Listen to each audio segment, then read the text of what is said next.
मेरे साथ मेघा भी जुड़ गई हैं, मेरी सहयोगी। मेघा, ये जो बयान है, जिस तरीके की बात राहुल गांधी कह रहे हैं, एक तो इसका अर्थ क्या निकाला जाए, मतलब क्या है, और दूसरी बात कि राहुल गांधी कांग्रेस के सबसे ताकतवर नेता हैं, सर्वशक्तिमान हैं, वो अगर इस तरीके से ये सारी बातें कह रहे हैं तो क्या अपनी मजबूरी जाहिर कर रहे हैं?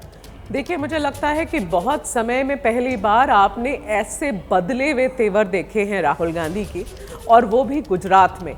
अब जैसे रौनक आपको बैकग्राउंड दे रहे थे, थोड़ा सा मैं समझाना चाहूंगी कि शायद गुजरात की वजह से कांग्रेस को दिल में दर्द थोड़ा सा ज्यादा होगा। वो इसलिए क्योंकि गुजरात एक समय पर और बहुत दशकों तक कांग्रेस का गढ़ माना जाता था, जैसे कई और राज्य थे, लेकिन गुजरात में इनकी कंट्रोल बड़ी जबरदस्त थी। जब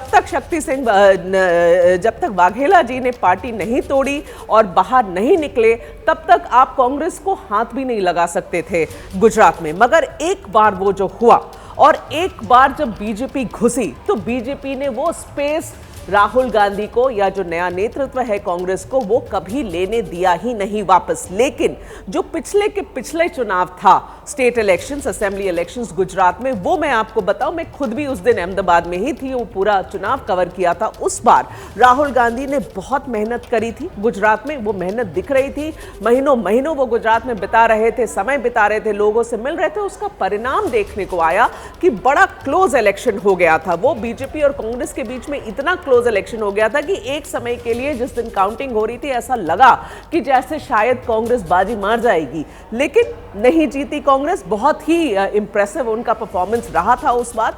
लेकिन उसके बाद फिर मतलब आप इतनी एक जगह तक पहुंच आए हैं, आप उसके बाद ऊपर की तरफ ही बढ़ेंगे ना, आप मेहनत और करेंगे, ऊपर पार्टी को ऊपर लाएंगे। मगर उसके बाद फिर पतन होना शुरू हुआ।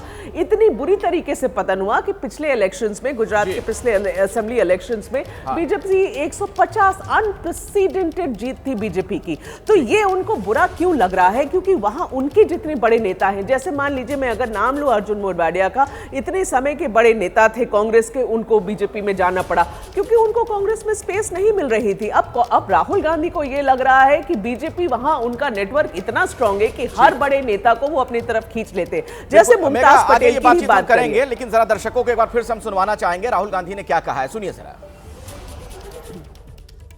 कांग्रेस पार्टी में नेताओं की कमी नहीं है। District level, block level, senior level नेता हैं, बब्बर हैं, मगर पीछे से चेन लगी हुई है और बब्बर शेर बंधे हुए हैं सब। जिस तरीके के बयान राहुल गांधी ने दिए हैं, भले ही मजाकिया अंदाज में ये बातें कह रहे थे, लोग वहां पर हंस रहे थे, मुस्कुरा रहे थे, लेकिन ये बहुत ही कठोर प्रहार है। सवाल यह है, मेरे साथ आशीष कुमार सिंह जुड़ गए, मेरे वरिष्ठ सहयोगी, उन्हीं के पास मैं आपको लिए चलता हूं। सवाल यही आशीष कि क्या लग रहा है कि राहुल गांधी जिस तरफ इशारा कर रहे हैं, कोई मेजर सर्जरी होने वाली है क्या कांग्रेस में? देखिए, मेजर सर्जरी को लेकर के पहले तो राहुल गांधी से सवाल पूछा जाना चाहिए कि महाराष्ट्र में उन्होंने अभी तक क्या सर्जरी कर ली, हरियाणा में उन्होंने अभी तक क्या सर्जरी कर ली, दिल्ली में अभी तक उन्होंने क्या सर्जरी कर ली। देखिए, बातें राहुल गांधी पिछले काफी समय से अखिलेश बड़ी करते जरूर रहे हैं, लेकिन धरातल पे उनकी तरफ से कोई कारगर कदम उठता दिख नहीं रहा है। ये मुझे लगता है कि डीप क्राइसिस पार्टी का रादर टू द कॉन्ट्ररी दिखाता है। अभी आपको पता होगा अहमदाबाद में 8 और 9 को एआईसीसी की बड़ी मीटिंग होनी है, तमाम बड़े नेता वहां जाने वाले हैं।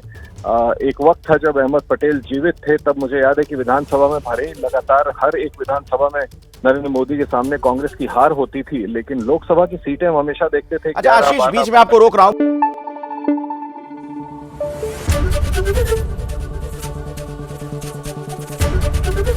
एबीपी न्यूज आपको रखे आगे।